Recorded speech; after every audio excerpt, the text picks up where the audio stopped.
got it yesterday, but I'll send it to me.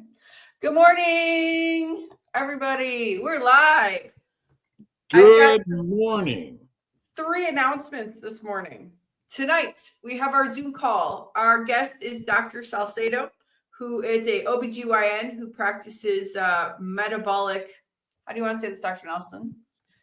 She's a metabolic she's a metabolic health provider, among other things. She's a medical doctor. She's an OBGYN. Exactly. And then this morning, right after the live stream, you can go watch our video from Boston, because I'm putting all the Boston videos out of why Dr. Nelson is doing the carnivore diet. Find all about that. And this weekend, Dr. Kiltz is with Chris Brandlin. And doing what in Las Vegas? Doing something. Morning, Philip. Morning. We're going to be in Las Vegas on this weekend and the following weekend in Montello, Wisconsin. Are you going to be going to the aviation thing in Oshkosh, Dr. Kiltz? Yes, I'm going to fly my airplane. We're not going to land at Oshkosh. We're going to land somewhere else close by and then drive. We got the Montello meetup on Saturday. So excited about that. And today, what are we doing today? We're talking to Philip all about the Carnivore Bar. And we're giving away a box of Carnivore Bars if you do hashtag KMT. And you're the lucky one. There you go. And I got my hat on. I got all the great stuff. We got Carnivore Bar stuff. We're going to give away a box of Carnivore Bars, right? Yep.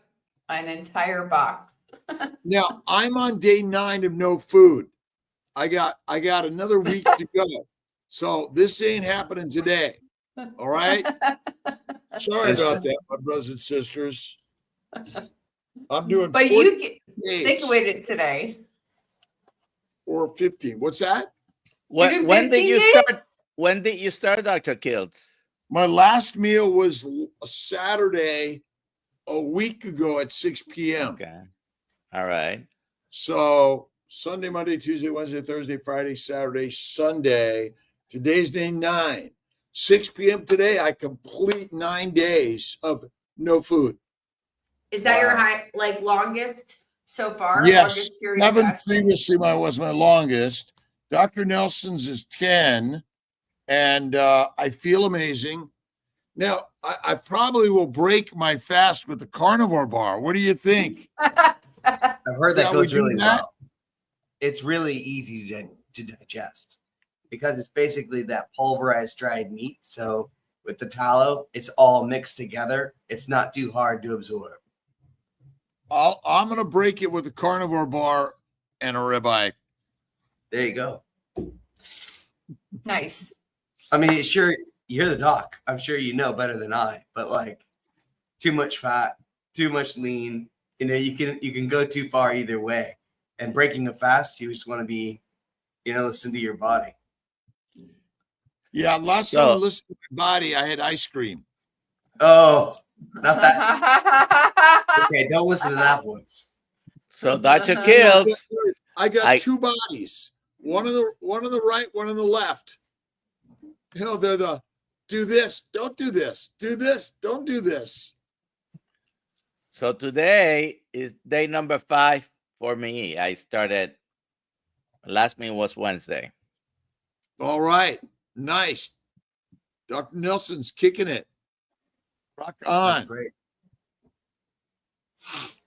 Infected blood victims we're trying, which huge scandal. Scandals in the world. I'm not a scandal monger. All right. Maybe we should ask Philip some questions. Hey, Philip. Yeah. Why don't you tell us a little bit about yourself and what got you into this crazy Carnivore Bar stuff? So I was a combat medic. I served in Afghanistan, and wow.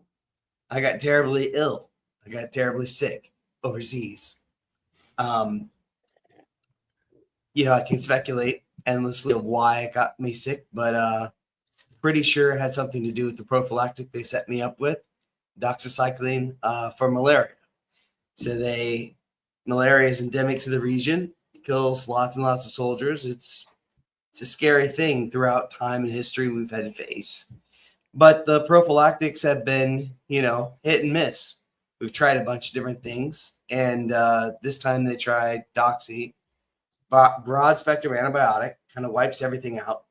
In addition, we were anti-tank. So we were sent to the ends of the battlefield because the Taliban don't have any tanks. They're setting roadside bombs. There's no tanks for us to destroy. So we're this little unit that has to exist because of some bureaucratic brigade requirement in order to be a brigade of a fighting force against another standing army. But we're not employed in that. So we're kind of jobless, lost in the battle space, just kind of forgotten about. We're eating MREs every day for a year. What's an MRE?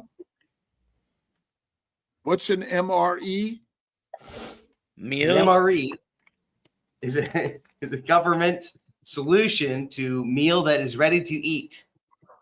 Meals ready to eat. Kind of like the K ration from Ansel Keys, right? That's where it all came from. The K ration, yeah, absolutely. Yep. So there's a long history of trying to fight for these contracts. So long story short, we ended up with this sludge that's plastic, very non-bioavailable, lots of preservatives in it. Made me feel terrible every time I ate it. So, I don't know what made me sick, honestly. But my two smoking guns are the Doxy and that. So preservatives in my food-like product, and broad-spectrum antibiotics in combination.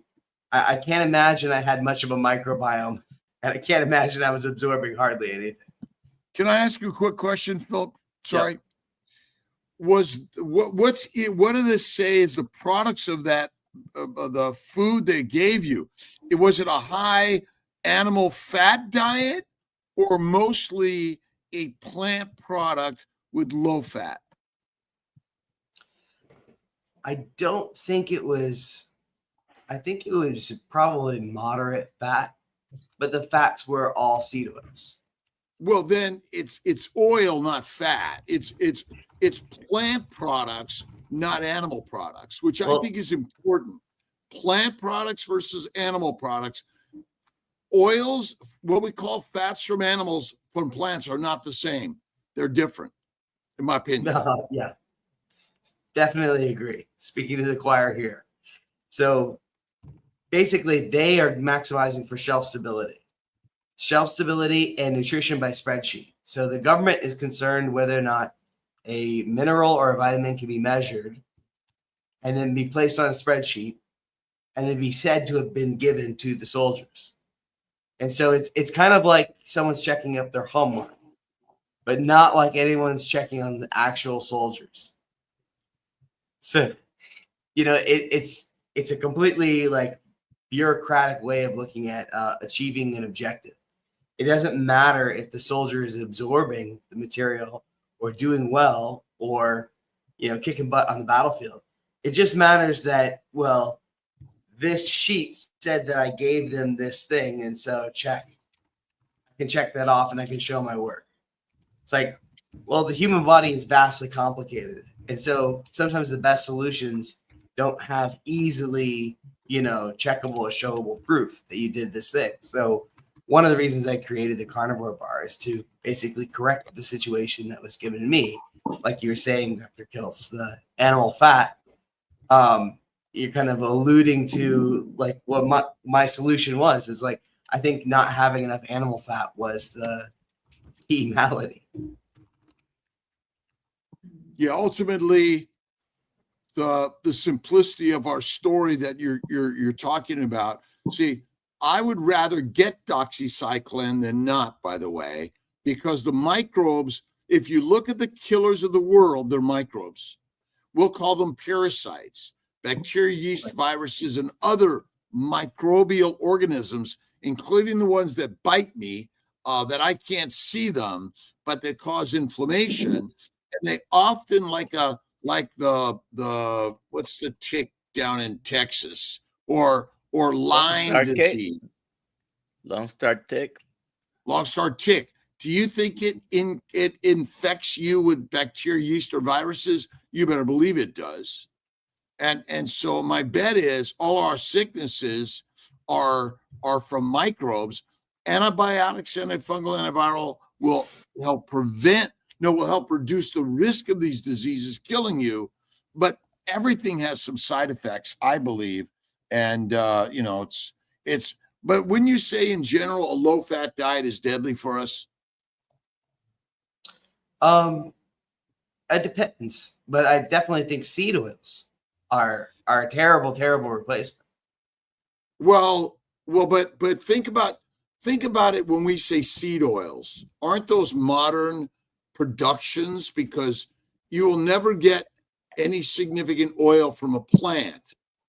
And you can't go out there in nature and find plant oils naturally without extruding them from the plant. Just like you can't get cane sugar without extruding them from a plant. Yeah. Yeah, I mean, especially when you're talking canola, I mean, they're hexane extracted. So that's this horrible process where you make this black sludge and you have to bleach it and then you have to deodorize it because your body is equipped with, receptors. You can tell when something's off or rancid. So in order to sell it to humans, they have to deodorize it because you would know it was rancid otherwise. And so because they've deodorized it, now it's high heat stable because it's basically as rancid as it could possibly be, and you won't notice. And so I think that for me, seed oils are my cross to bear. I really hate seed oils because, people will talk about processed foods. It's like, but they won't say what the process is that is the problem. But 100% of the time, it is almost always that they have they've taken every natural whole food fat, animal based especially, and they've replaced it with these trans fats. They've replaced it with these fats that mimic the characteristics of tallow, mimic the characteristics of butter, and are derived from plants. And they're not similar. They're not similar at all. What about extra virgin olive oil? I'm not sure about that. So is it a seed oil? So technically it's a fruit. It's a seed oil. Well, the olive has a pit. So that's a fruit. Is that good for me? I don't know. Well, the majority of olive oil is made from the entire fruit, including the seed or the pit, whatever you want to call it. It's still seed, right? They crush it, right? And so I don't know. They're plant oils. So plant oils, animal fats. That's how I separate them. Plant oils, animal fats. So ultimately, the problem with plant oils is they contain other chemicals that the plant makes to control and kill you. Yeah. So I definitely am in the camp where I try to be very cautious because I'm not as learned. I'm a combat medic. I'm not a doctor. I'm just a simple guy. Men are dumb. Sorry for us men. But ultimately, the science has made a complicated story out of simplicity. That's true. So and sometimes I call it snake oil. Well, if you're eating animals, if you're eating the story that really got me back in the day when I was overseas, actually, was paleo. This is 2012. And that was really captivating. But it was all about eating lean meats and leafy vegetables and nuts and seeds. And you can see with the carnivore mindset why that would be a problem real quick. But we didn't know that. And so we were just, kind of like, okay, eat like a caveman, nuts, seeds, leafy greens. Sure, why not? The more you go out into the forest, you go out into the wilderness, and you're like, where are all the leafy greens that I could actually eat that won't kill me instantly? You're like, well, I don't know. I'm going to have to keep looking because like 99.999% of everything is toxic. out there. And there's no fat. So like, how are you actually going to do this diet if you're not carnivore? Dr. Nelson. Yes, I have a question, Philip. What was it I want to hear at what point and what the process was that you decided, okay, I'm going to come up with something. And what was the thinking process to come up with the final product? So came back from Afghanistan. I was sick. I was trying like hell to figure out what went wrong. I was trying food. I was trying diet, lifestyle. But basically I started to become chronically inflamed. I was really getting sore after workouts. I wasn't recovering. Couldn't sleep. And so I was like, man, something's really gone wrong. And in this pursuit of trying to figure all this stuff out and figure out what I wanted to do as a civilian, transitioning back into the civilian force, medicine was something I was really interested in. So I was doing my paramedic hours, almost done with school to become a paramedic. And that's when I was in the ER, staff room. And they have a tiny little mini fridge there that's just chock full of people's meals, but like people who are more important than me, like nurses and doctors. So there's no room. There's no room for your prepared meal. And so for me, there's nothing for me to bring, especially as the guest, paramedic doing, slave labor hours. So I'm there just to wipe beds and try to learn something and don't get in the way. So there's a nurse who's retiring, and the nurse has a free cake and free pizza out in the break room. So there's a free cake, a free pizza. I look in all the rooms, and everyone has something that is metabolically compromising.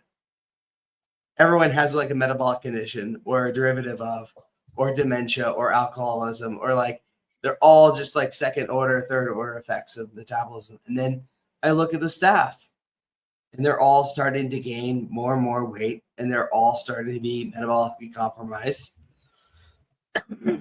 Excuse me.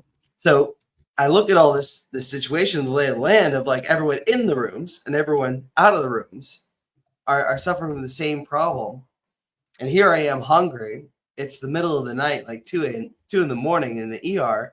And I go to the vending machine, and there's this tiny little thing of Jack Links that's covered in soy and sugar. I'm like, there's no real meal replacement that you could do on carnivore. And that brought me back to my military experience. And I was like, I wonder if I couldn't do more good in the world solving this problem, the problem I'm having right now at 2 in the morning in the ER of this hospital with free cake and pizza, than I can as a paramedic. And so I decided I'd launch the Carnivore Bar and do a Kickstarter. But how do you come up with what the product was going to be? By the way, I was in the airport the other day, and there's nothing in the airport that was a good choice.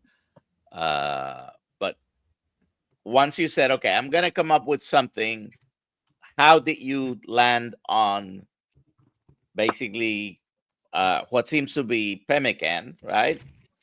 How did you land on that? So I was big in Jordan Peterson got me started on the carnivore diet, like a lot of us, in 2018, coming out on Joe Rogan.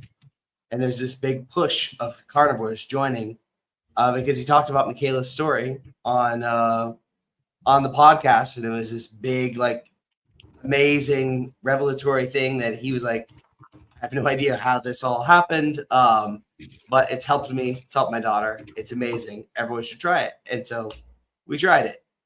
And from there, it was kind of like everything that I had been missing, health and nutrition wise.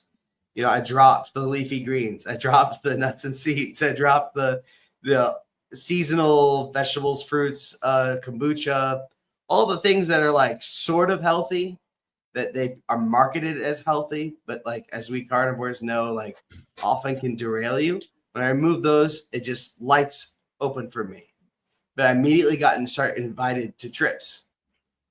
And I'm like, there's no way I'm giving up this freedom I just found in carnivore as soon as I have to travel anywhere.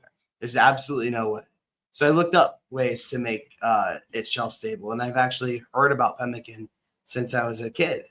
Pemmican is thousands of years old, and so it's nothing new. It's just very challenging to make.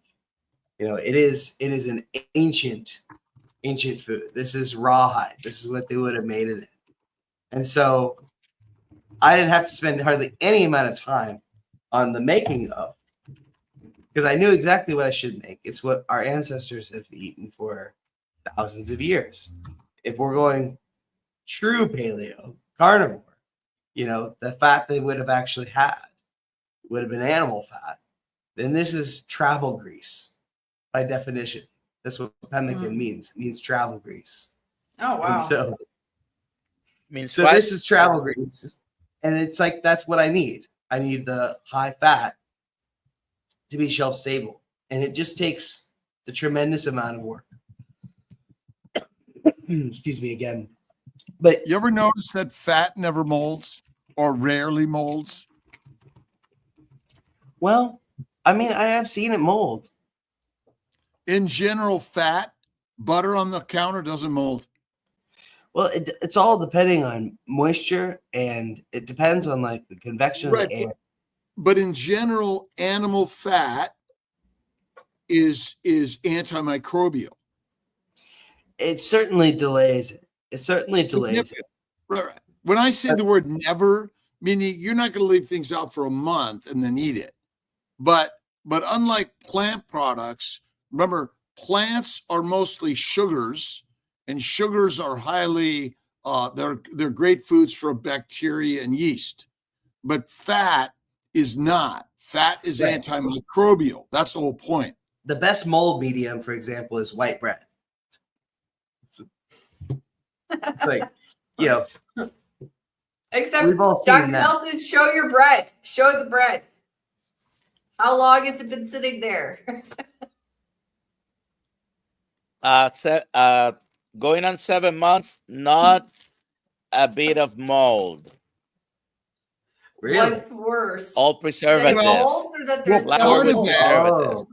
Part of that, it's in a bag that's probably been irradiated, and so it's a sterile environment. And so once you open that bag up, it will mold fast. It's the Yeah, it's but the sterilization. even real bread in a plastic bag is gonna mold within a couple, at the most, a couple of Right, weeks. right. Well, That's not. I no say doubt, that's not real bread. but the majority, it's the exposure to the air that is where the mold and bacteria will take seed to that fast. And if you think about the breads of the world are mostly sold not in a bag, right? But they're readily, so if you left the fat out and the bread out, the bread's going to mold much faster than the fat will ever mold. I got fat on my counter for 3 years. No mold on it. Yeah, it's kind of like it's an arms race. You know, you're talking an evolutionary arms race, and then you're talking a product development arms race. You know, where people notice mold forms in these conditions, and so they create more and more toxic chemicals to make sure that that never happens. And so then you're kind of like, you have to realize that you're in a constantly moving target when you're trying to analyze like toxic foods. Like BPA free is now something they do for, you know, plastic like wrappings, but they're using alternatives that are very, very similar in structure. And so it's like, well, is that better? Is it worse? It could be Yeah, worse. it's still a plastic by any other name. Well, it's like, it's hard. It's challenging. So, you know, I think that staying vigilant and staying open-minded is always key. But when I look at fat, and I look at how fat spoils, the two big ones are the microbial, our mold, and then oxygen, rancidity. But rancidity is probably the one that I'm most focused on, because the mold is pretty easy to fix. It's just it's a moisture content thing. If you get under the moisture content, you know, if you could imagine you wanted to make fat mold, like what would you do? You would mix in water.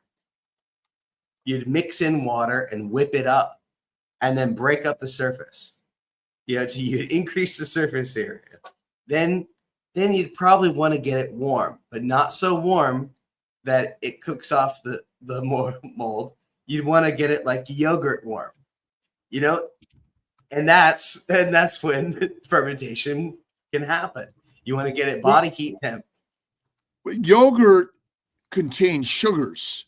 Yes, and it And needs milk contains sugars. exactly. So when I use the word fat, I'm talking about the white stuff on us and the animals. Yeah.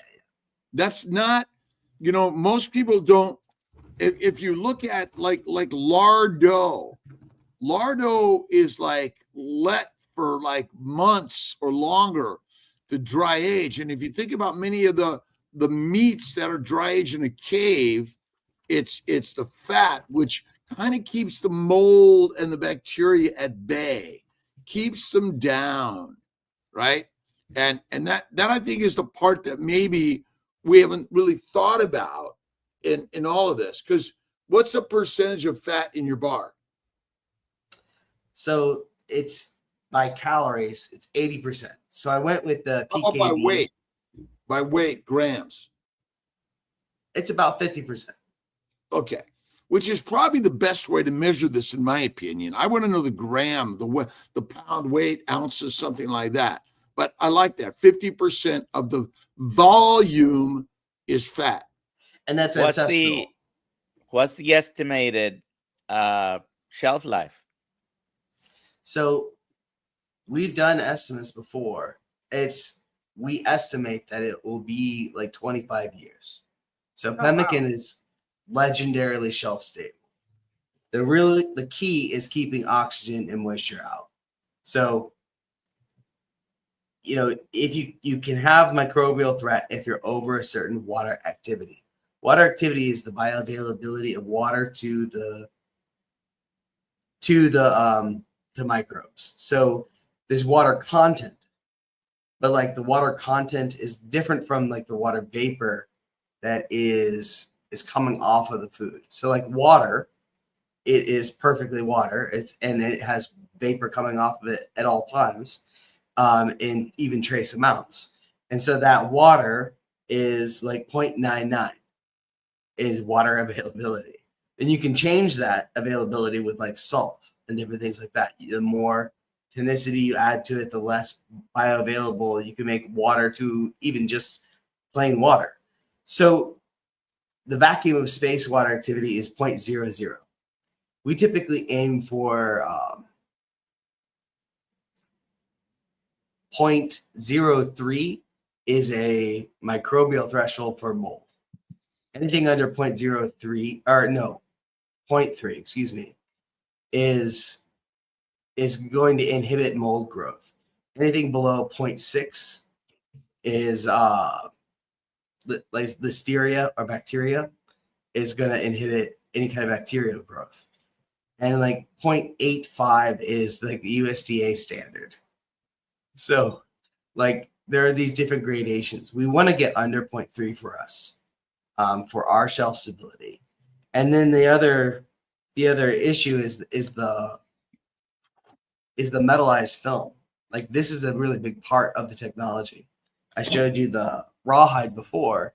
Like, this is not going to meet modern food safety standards. You can see there's pemmican in there, but this rawhide is important. You can't cure leather, it's toxic.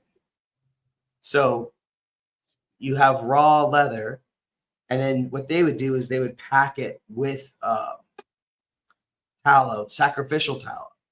So the sacrificial tallow would mold, it would go rancid, it would be discarded.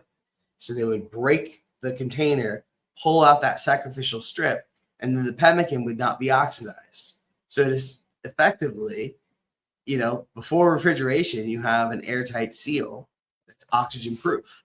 You're just using that bit of tallow and letting it oxidify and be discarded. And then that way you have this, 50-year unbelievable shelf life. And I needed that in order for it to survive overseas. We have questions, Dr. Kiltz. Alia? Sure. Dr. Nelson, you already answered this question. How far along are you on your fast? You said 5 days, right? Day 5. So are you going to try to catch up and surpass Dr. Kiltz?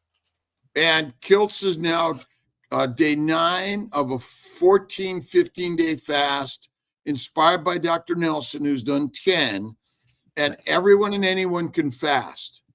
What's the most important part of the fast? The not eating. Mindset. Oh. The mind is the master of the mission of everything. Alia, you're a Scientologist? Yeah. What's the foundation of Scientology? Understanding life. The mind. The mind. Sure. Mind. L. Ron Hubbard is a mind game manager.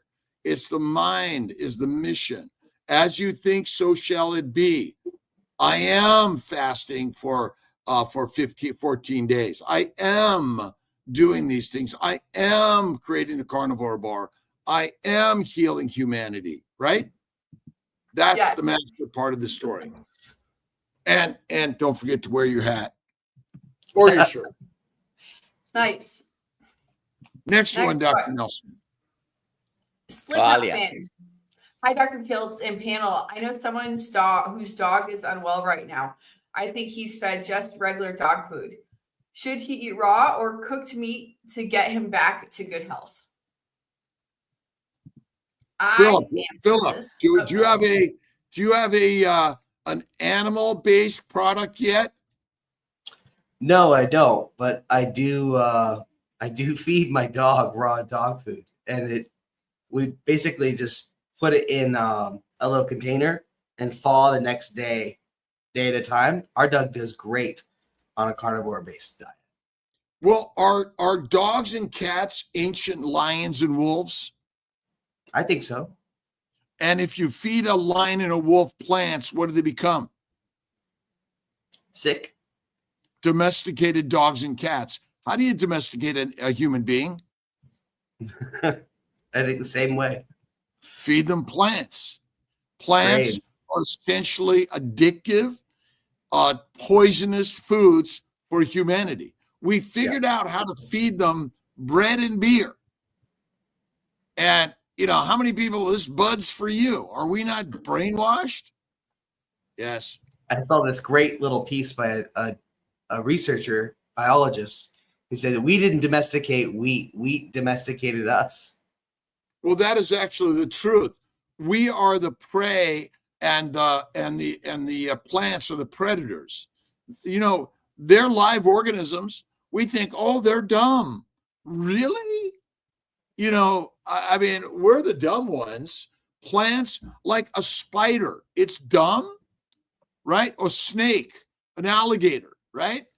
What's the carnivore plant? What am I thinking?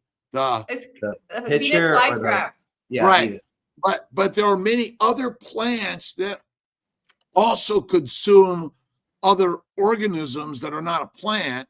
And so, again, we have to rethink the whole scientific endeavor.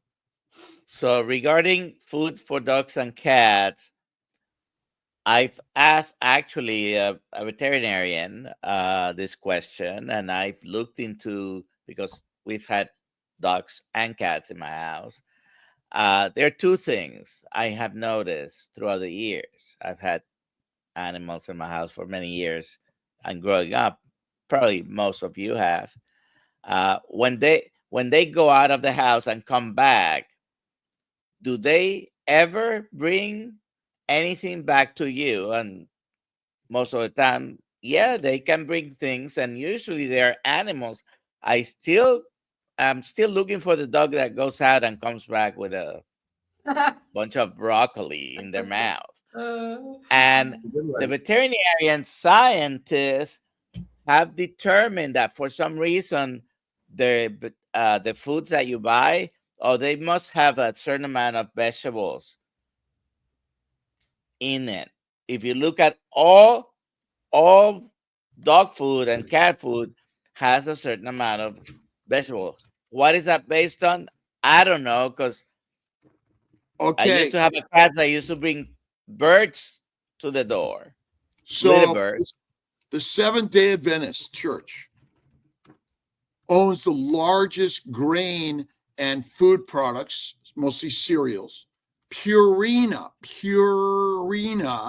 is initially a religious organization, the Puritans, to control the people by feeding them plants. And so you want to control the human animal, the pet animals, feed them plants. That's the simplicity of it. Do you feed a lion plants? Well, if you want to try to control them, you've tried to, but they're not easily controllable. Yeah, a lot of those initiatives have been proven that they're for reduced libido. Kellogg, Graham, it's like they're just trying to erase boners. It's like they're trying. I don't think it's biologically good advice.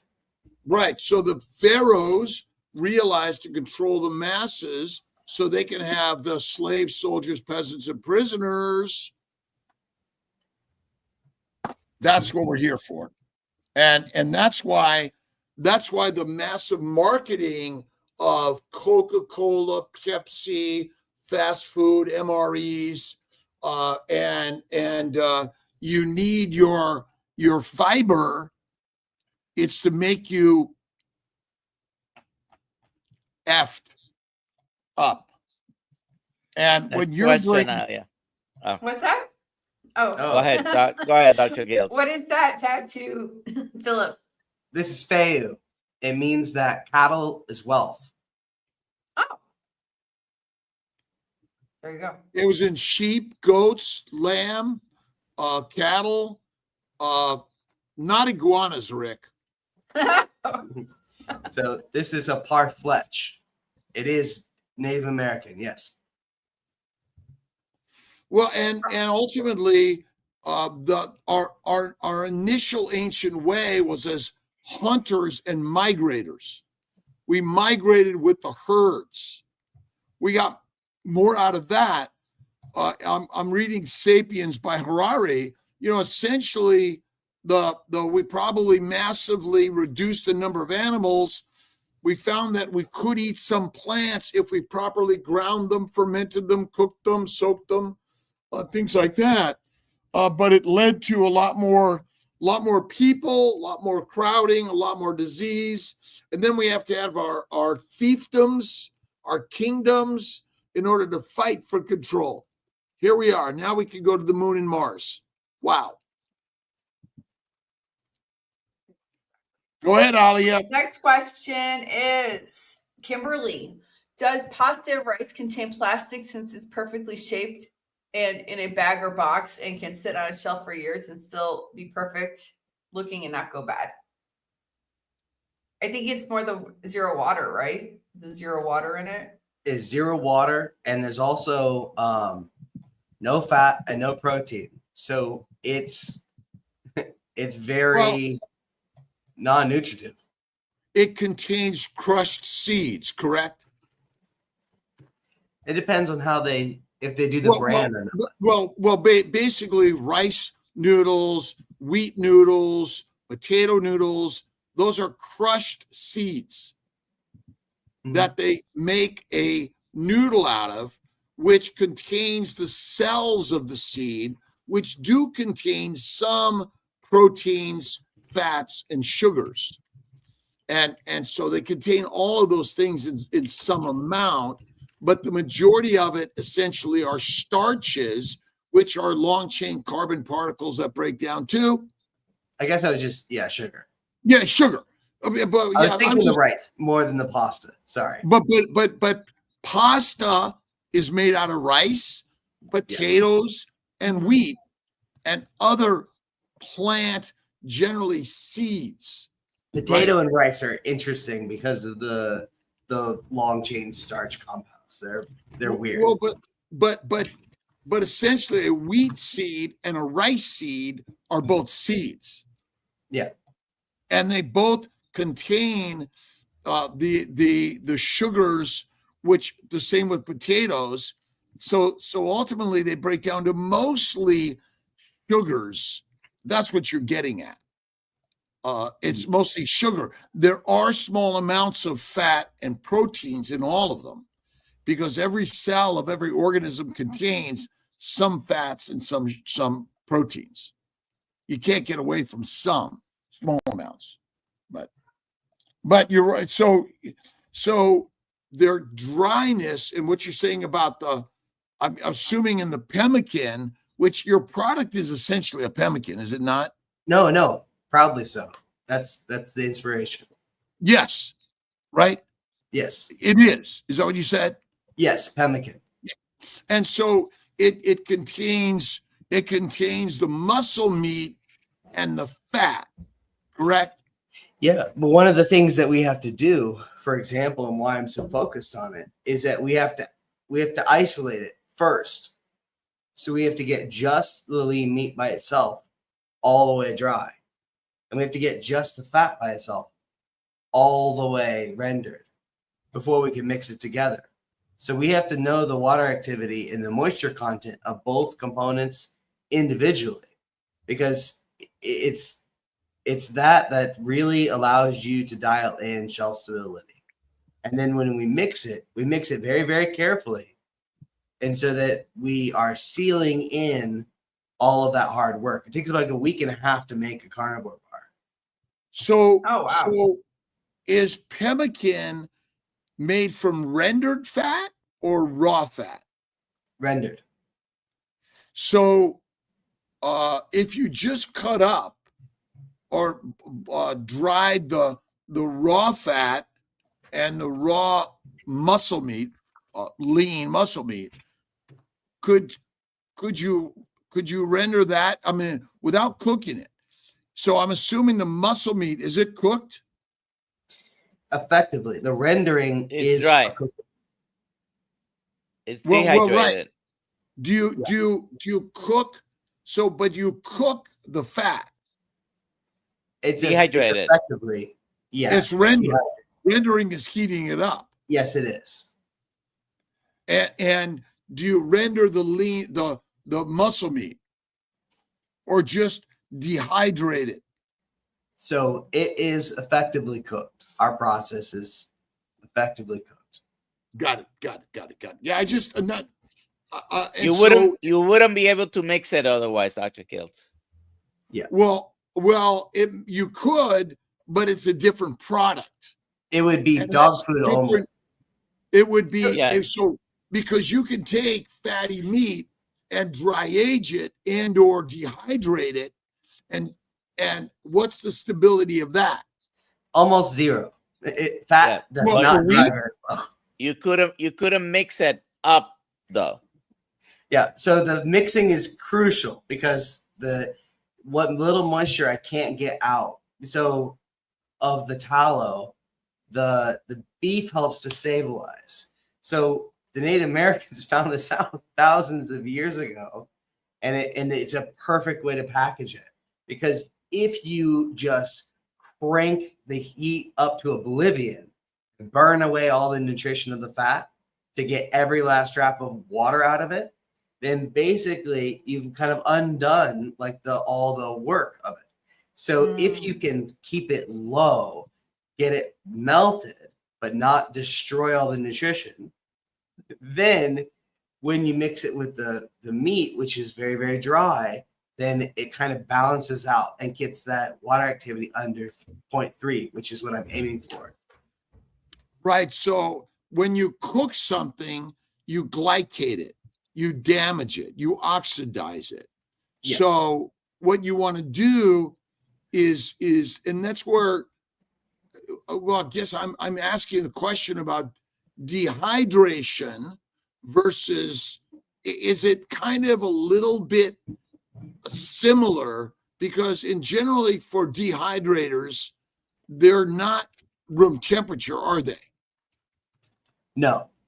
So there's a couple different ways to do all of this.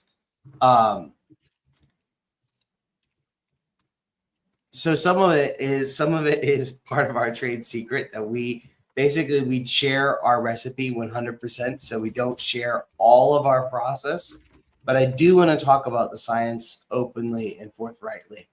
It's important to cook your pemmican or dry your pemmican in a way that is understanding that heat destroys nutrition. Heat destroys vitamin A specifically. And I've been able to test vitamin A in the bar. So we try to use only as much as we need. In fact, we use raw honey. And if you're not everyone has the raw honey version of the bar, but in order to qualify as raw, you have to keep it under 100 degrees. So you can have something heated to 90 and it's still being heated. Some of the nutrition is being eroded, but not all of it. So anything that you can keep under 100 degrees is technically raw, but obviously you can't pour solid honey.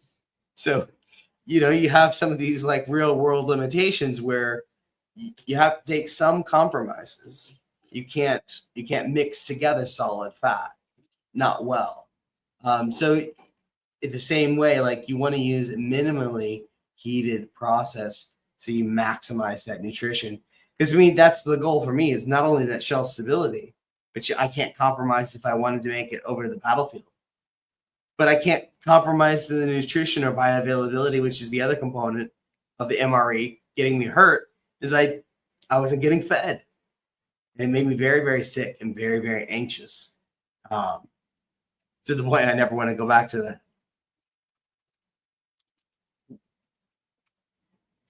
Next question. Question has to do with your fasting. Are Dr. Hiltz and Dr. Nelson water or dry fasting? What are the advantages of each? I'm not doing dry fasting right now. I'm not either. I've done 3 days of no food, no water, no liquid, no drinks. And the first 3 to 5 days, I didn't drink that much. I'm drinking a little bit more now. I'm drinking some electrolyte mix, and I've had a coffee, decaf. I feel great.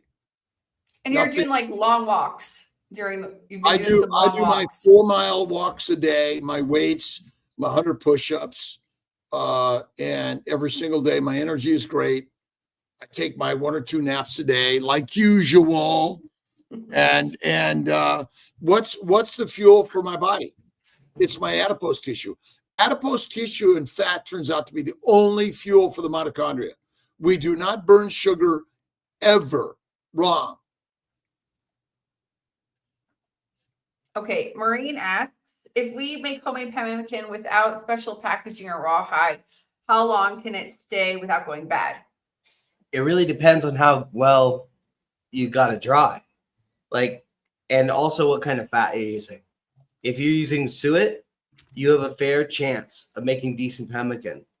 But if you just take whatever is at the bottom of your rendered brisket or slow roast, it's going to make terrible pemmican that's not going to last. So it's a lot of intramuscular fat. It's too short chain, it's too unsaturated, too monounsaturated. You need that saturated fat from the suet. Not only is that where the vitamins are, but it's also where you get the stability that's going to preserve and hold up that bar. So I think that definitely getting Mylar or some kind of metal based food safe kind of film is going to be pretty critical. You do need special packaging. Otherwise, you want to use something that is ancient.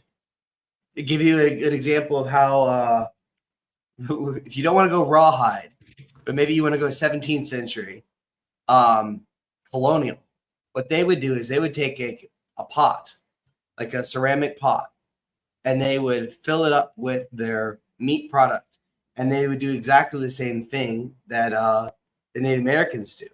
They would put a sacrificial cap of tallow or wax or paraffin, something that would stay put and seal, and then they would take cloth and a little string, and they would tie it around this like ceramic jar, and so they could put that tallow to seal it or wax to seal it, and then they'd put a little cloth to keep dust off of it, and then put it in their root cellar.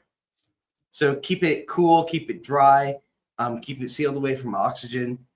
You will either need something crafty or you either need something more advanced as far as technology in order to keep the oxygen and moisture away from it. The rawhide is fantastic at doing that unless it gets wet. Rawhide is water resistant, but it's not waterproof. And so if it gets too wet, that can also be a problem for rawhide, and it will rot. And so there's no perfect packaging. There's always these trade-offs. And so I think just be very, very mindful of the science of food safety. Oxygen and moisture are the number 2 concerns. All right, next question. Dr. Kiltz, plants are deadly to humans. Why have they been used for medicines for centuries? Well, they're medicinal. They're either heal or hurt. We've used plants forever in both forms. And so you can eat plants. You may live a long time if you soak them, grind them, ferment them, process them. And I guess the real question today is, what's the cause of most disease? What's the answer mostly? I don't know. But what if plants were the major cause of our diseases? But of course, heroin, cocaine, marijuana, nicotine, and caffeine come from what? Plants. Plants. Who's addicted to ribeye steak? Does Dr. Nelson, what poisons come from ribeye steak? I'm still looking for it. Zero. But what does it take to kill a cow, a wild cow? Is that easy or hard? Feed it a lot of fat. You're right. Fat will kill a cow because it kills the microbes in the gut, which they need. If you eat fat, it kills the microbes in the gut, which you don't need, which are the leading source of most disease. The microbiome is deadly for humans. Yes. Philip, do you guys ship to Colombia? Colombia, the country? The country of. So unfortunately, we're domestic only. Oh, okay. Yeah, Louis, currently. We could Hail Mary, but it's we'll never know if it really gets there. But after the pandemic, things got really weird with international shipping. Oh yeah. Dystopian.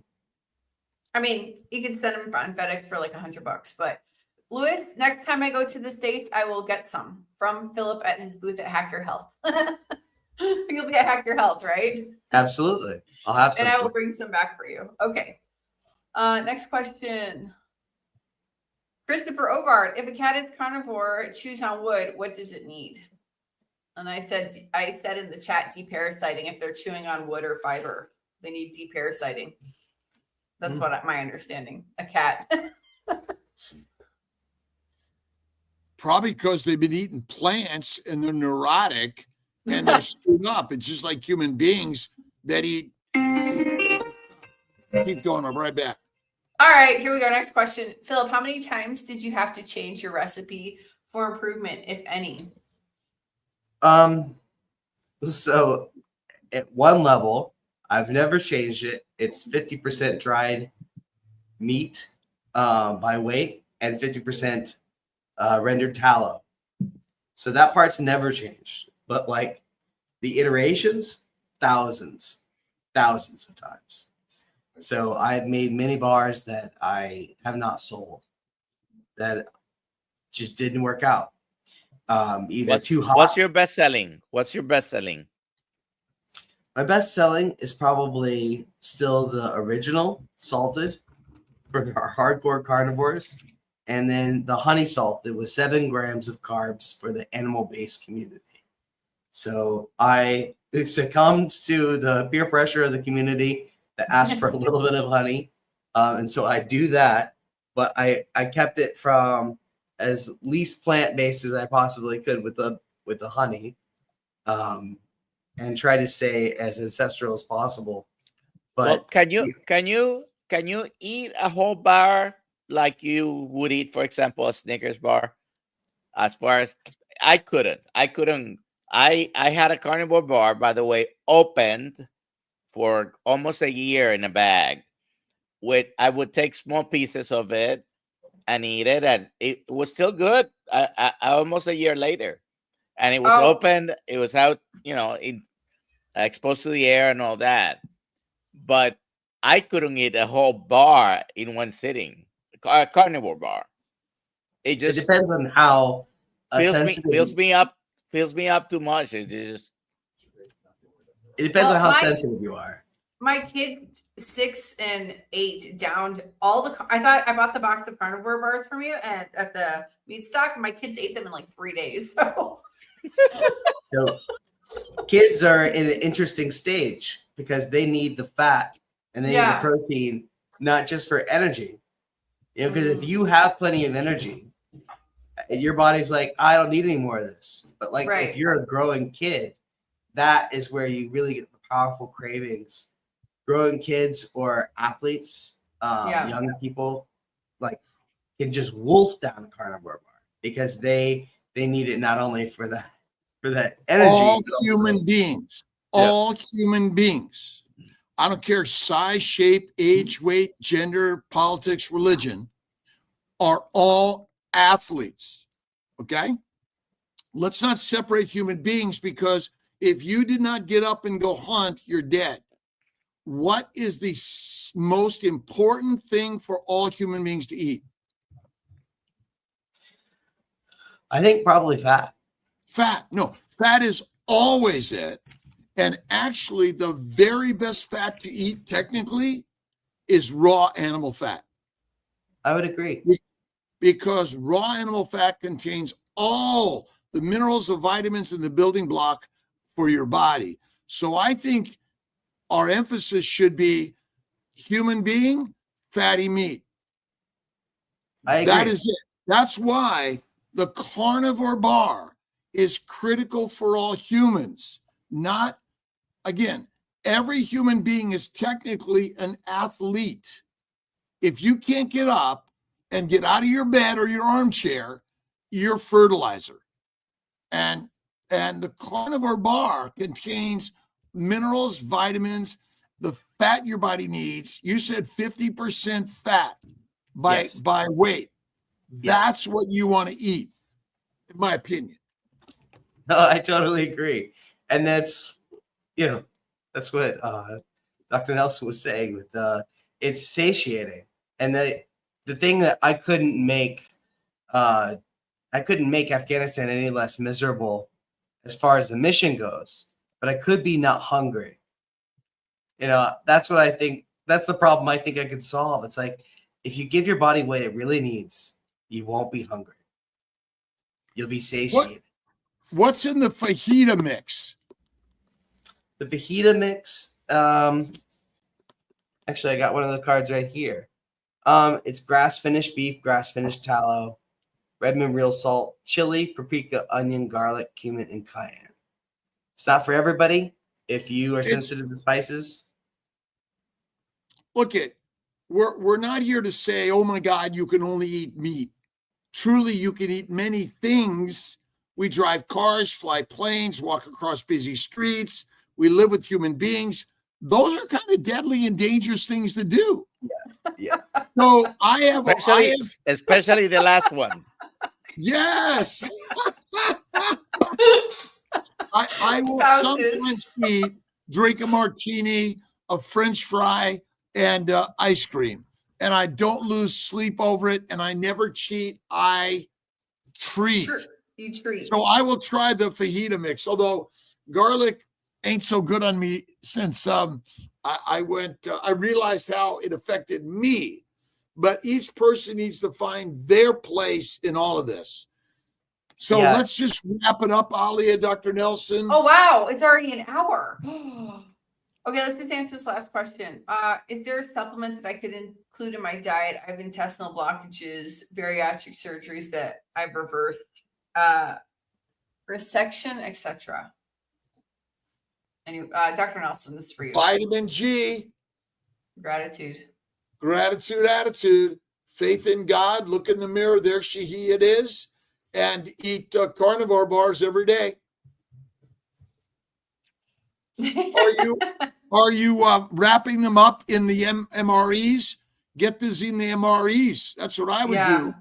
How do we do Right? that? How do you do that? That's awesome. Well, That'd be amazing. Well, All right. Okay, let's do the hashtag. Yeah, okay, cool. Wow. Thanks so much for this having is- me. Oh, You're Phil, so our welcome. brother, you are the best. We appreciate you.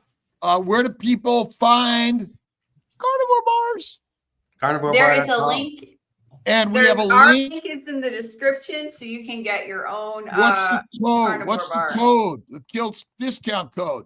It's like Dr. Kilts, but they just need to press the link and they get the discount. They All just right, press all the right, link and let's- get the discount. All right, here we go. And that's the best way to One order second. for the customer. And it's the best. It supports the people who are Right. doing all the hard work. Awesome. We appreciate your people that do the work to make this product and all the work you've done to bring this product to all of us.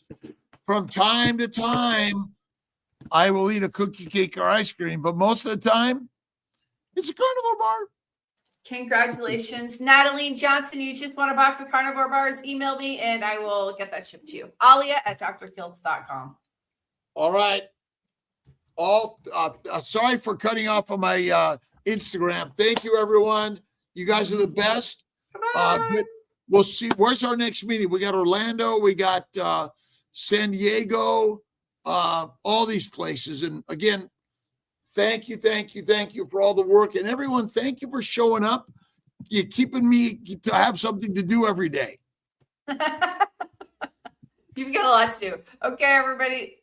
See y'all later. Goodbye. All right.